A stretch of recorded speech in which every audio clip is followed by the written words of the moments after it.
Hi, I'm Sarah from The Upcoming. Such a pleasure to be able to speak to you today. Thanks a lot for taking the time. Maybe we should start with, this most recent album, only just out in February. What was it like to have, the full band back together and recording this album? The full deck. Yes, we were very lucky to get Jay back. But we kind of lost him because we had a massive sort of meltdown around the total solar eclipse of 1999. Actually, we had a sort of band meltdown, and I fired myself from the band, and then spent a few years wondering what it was all about. And when we got back and started making records again, Jay had joined Oasis, and it took us a while to find out where he was, and eventually we abducted him from a gig in Kuala Lumpur where he was playing with them, and we got him back. The vibe was really just great. It was like, that same old chemistry when we were kids. The only difference was he looked like Gandalf now. I was reading, that you said perhaps, I guess, having that original lineup again, did it also kind of influence the recording process, the writing process? Did it feel kind of nostalgic going back to, when you were first making music together? Yeah, it's funny how sometimes you meet up with people after a long stretch, and time has kind of created a distance, and you just sort of, how's it going? Yeah, and you just don't connect anymore.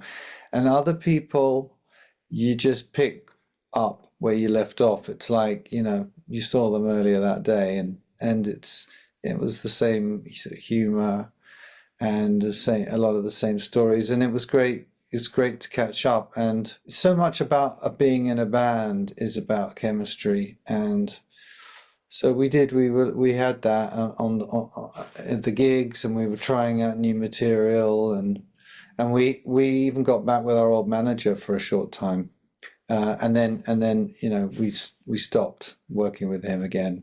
So we just keep repeating the old patterns, but it's been very creative. And in terms of some of the tracks on there and perhaps some of the influences, the sound, how would you kind of characterize it? I guess it's like something very recognizably Kula Shaker, but something a bit different. Some of the themes coming out, gaslighting, I don't want to pay my taxes, kind of that sort of playful tone as well, really coming through. Gaslighting.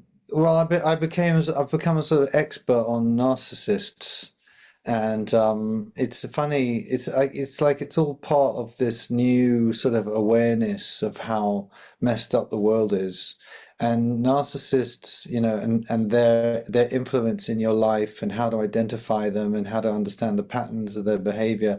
It's a big deal, actually. And when you realize, oh, that person in my life is a narcissist, and they're extracting their own sense of life through my pain, you know. And when you get into that, then you realize, oh, they're everywhere. They're in the government, and they're working in advertising, and they're part of our culture. And so, yeah, it's playful. It's playful, but it's actually quite cathartic because they're singing about things that are very real and affecting us today. Thinking back to, K debut 25 years ago, how do you think the sound has evolved? And but at the same time, what's been consistent in terms of that Kula Shaker sound? Yeah, I don't know how effectively I'm able to gauge and assess that because I'm very close to it, but there is a certain combination of the guitar and the bass and the drums of Kula Shaker that all kind of compete with each other for most and who can play loudest and who's leading who. We're constantly sort of like neck and neck on a racetrack. And then Jay's organ and his keys, they kind of create. Alonso compares it to the pointing, the mortar in a brick wall. So we're creating this wall of sound, and he's the pointing, and he sort of like creates this wash that essentially is the sound. And you have the Indian stuff and the mantras and the mystical, magical, psychedelic stuff. But then ultimately it's based in that chemistry of the four of us playing. And thinking about that era, it's kind of like the post Britpop era back in the 90s. And I know you did spend some time in India, and I think that's where that kind of influence came in. But, how did that all form, and how did you see your place back then, and how you just kind of managed to obviously capture something in the zeitgeist that really connected with people? It did really connect with them, and I think we had a very, very good sense that we were doing something different, and we were completely genuine. I don't mean it like we're in the past tense, like we were genuine now and we're not anymore, but we were inspired, and we were on a mission to share something magical and spiritual and wild and unpredictable, unexpected. And we felt like we were bringing that to something which people were calling Britpop, which was, everybody thought they understood what it was. It was this, and it was lager, lager, lager, and Manchester, and it was North London, and we just came in and we went, no, it's not. And we just sort of tipped it on its head. It freaked people out, freaked a lot of people out. And first they laughed at us, and then they started getting pissed off because we're sort of ruining their Britpop party with our spiritual vibes. But it was worth it, and we're here now, and we've lasted, and the band's still alive and prolific. So we've gone the distance. And do you have any sort of favorite memories from back at that time? Could you ever have predicted that you would have sort of had the success that you did with your debut? I know a lot of people, when they become very successful and they start to go and do shows on TV or big gigs that they've seen other people do, they start to feel like a fly on the wall. They start to feel like they're watching their own life with a certain degree of disbelief. What am I doing here? How did I get here? And I've spoken to lots of people in other bands and singers and what have you, actors, and they've all said the same thing. Like, I remember Simon Pegg. I've worked with Simon Pegg on films, and I remember him saying that he was sat in a meeting. He was working with Nick Frost, and they found themselves in a meeting with Steven Spielberg and Robert Zemeckis and Tom Cruise, and they just looked at each other and said, they just gave each like, what the hell are we doing here? How has this happened? And I think the first time I went to some awards ceremony, for Capital Radio or something, and it was the Spice Girls and Jamiroquai were backstage, and we were waiting to go on, and JK was teaching the Spice Girls dance moves, and I remember just thinking, wow, what are we doing here? And I hope they don't ask me to dance, because it's not going to be very not gonna be able to keep up with those guys. Of course, the Natural Magic's been out a couple of months, like seeing the critical response and the fans' response must feel incredible. What does that kind of thing mean to you? And I guess to know that, you've still got that really keen fan base out there for your music. Still got it. Yeah, it's a bit like being a prize fighter, and everybody sort of thinks you're past it. And every time you win a fight, people are like, "Oh my God, I can't believe he's done it. They're not dead." And so it's always a win. It's always a big win when you knock someone out. And so when we bring out a good record, I think a lot of people are delighted that we still can do it. You don't really get that connection. You don't really get that sense of how it's worked until you play it in front of an audience. And I don't read reviews. I don't read the press, because it just makes you sort of self-conscious or over-analyzing it. And so but I've seen, some good quotes. I've seen that generally it's been really well received.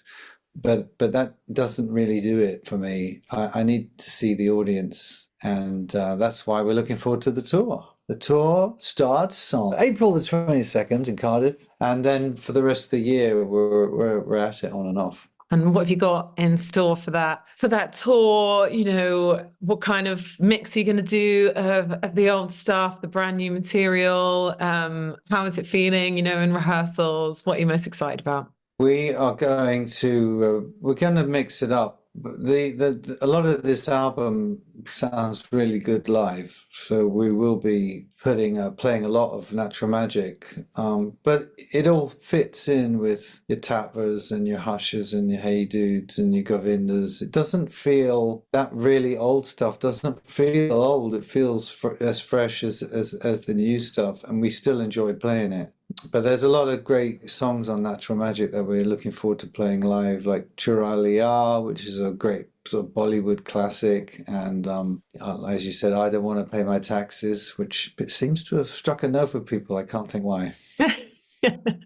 And then you've also put out this double-sided single as well, Bring It Back Home, Rational Man. And I guess, you know, do you feel like the way music is being released has obviously shifted so much, the landscape, you know, with streaming, you know, it's not the same as everyone going out buying an album like they used to perhaps, but then vinyl's also making a comeback. So does that kind of influence the way you put out music? And, you know, is it quite nice to sort of play with that bit doing this double single release? Yeah, I know a lot of people, you know, but they buy vinyl if they love something. If they like it, they'll stream it. And if they love it, they'll buy it on vinyl. And so it's a really important part of a release. And it feels more substantial when you've printed vinyl. You know, you put all this work into writing and recording. It's a lovely thing to have. And we wanted this Rational Man and Bringing It Back Home. We wanted it to feel like a proper single and not just get lost in the ocean of streams. So we wanted to make it a double A side, which has a story to it as well. And both of the songs are kind of about peace and trying to find sanity in an insane world. So we were of the A side and the double A side being like two sides of the brain. One is the rational, trying to find sense and logic in it all, where there may be none. And the other emotional and intuitive, trying to find a spiritual way through all of it. And it's really good fun and it really works. So we are releasing that as vinyl and looking forward to getting my hands on some. And of course, the artwork, which just always is so stunning, with all the music you put out. You know, how important is that aspect to you? And I guess that's where things like the vinyl really come in, because then it's something tangible that you can look at and really appreciate, whereas some of that also gets lost in the streaming world. Yeah, exactly. No, artwork is all part of the listening experience, is looking at it as well. And you know, there's a great documentary on Netflix at the moment about the art company Hypnosis, who did all of Pink Floyd's artwork and many others. And it's called Squaring the Circle, and it's all about this kind of friends group. I watched it with my kids. They were really inspired because there was this friends group in Cambridge, and a bunch of them became artists and did album covers for their mates, and the other a bunch of them became Pink Floyd. And you know, they had a friend group that expressed it visually what they were doing with music, and the two were sort of feeding into each other. And it's really always been important to us and a lot of bands. Our first ever single we did was called Tapva Lucky 13, and Alonso painted that himself. It was a lovely little mandala. Thinking about, casting your mind back to saying the Britpop era and how music is now, like, how do you see the landscape, and does it feel very different, you know, when you're performing to crowds, you know, and seeing the response to music? Have we gone to a very different place, or do you feel like sometimes I feel there's a lot of nostalgia though out there, and people kind of really want band music and do get sort of tired of the really overproduced pop? So, you know, it's not that thing of, all band music, guitar music's going to die out. It sort of feels like that never really happens, even though people keep professing that it might. Yeah, they've been predicting the end of guitar music since like the late 70s. The world has changed a lot, and I guess most of it is because of phones. Phones is really the main culprit. It's more phones than fashion, I think. And there are moments where you see everybody filming on their phones at gigs. I think people have just learned to compartmentalize their brain. Half of them is in the room, and half of them is looking at their phone, checking the way it looks, and making sure they can film it and post it and share it and all that. And it is just the way it is. I'm certainly not going to do what Robert Fripp from King Crimson has sort of banned people having their phones and says he's going to stop playing if he catches anyone on their phone. Well, I don't blame him, but personally, it doesn't bother me. There's something about the way that we play rock and roll, the way that we play our music, that is more chaotic and more unpredictable, and that's what I always got from guitar music is a sort of danger. Any great music is that there's a sense of spontaneity where it could go wrong, or it could get out of hand, or somebody could lose it, lose their mind. That's when I get interested. That's when I really get immersed in a performance, and that's what we do. We do get kind of carried away. And in terms of the bands that I guess you sort of held up as your icons when you were growing up, who would you sort of name drop for those? And then I guess on the other side, are there any up and coming bands that really excite you and are doing something very different and very refreshing? Yeah, I mean, there were so many great electric bands I was listening to, all the classics. But it wasn't until I saw, when I was, I think it was 1999, so I was 26 or something, and right at the end of the millennium, and I saw the Who at a small show in Shepherd's Bush, small for them because they usually play stadiums, and I tried to avoid seeing that band because I thought, well, they're a bit old, and I want to remember them like the records. But I tell you something, that they blew every band I've ever seen out the water, young and old. Pete Townsend still had that danger and that electricity, and it gave me a lot of faith, actually, that I can keep playing this music. You just got to mean it. There's a great quote from Eric Burdon, says, you don't play this kind of music, you preach it. And it's because its roots are spiritual. The roots of rock and roll do come from the church, so it is infused with a sort of evangelical, save our souls type of magic, and you got to embrace that. And in terms of, I guess, playing those sort of small, intimate gigs versus, the likes of Glastonbury, these absolutely epically big festivals. Do you have a preference? Is there something that you really love, or is it nice to actually kind of mix it up with sort of the bigger stages and then the smaller gigs? There is an excitement on stage where it's massive. I mean, the biggest gig we ever played was probably Nebworth, when we played with Oasis back in the day. I remember that was just stupidly big. And I'm not sure whether I think the audience were feeling like they were part of an event and an occasion rather than it was a great performance. It was like, I was there, I was that dot, But personally, I like theatres. Theatres are the best vibe for the audience and the band. You feel you can see everybody and they can see you, and it's big enough to be exciting, and it's small enough to have a good sound as well. That's where I really prefer to be. And in terms of future ambitions, do you already have in mind, thinking about next new material, or do you sort of let the dust settle on this release and then think about it afterwards? Wait until the end of the tour. What are you looking ahead to? I'm looking to transcend. We're always looking to transcend. That's what the goal is. Sometimes you think, oh, we are transcending. What's happening? It's happening, and then you realize, ah, it's more to do. Or it's not quite right. You got, So we keep pushing ourselves, and we're always in search of the next, magical, special moment. And when we play a show, we play it like it's the last show we'll ever play. We play like our life depends on it. And if we stop doing that, I think it would all end very quickly. Well, makes me definitely want to come and see one of your London gigs then. I'll have to try and get a ticket.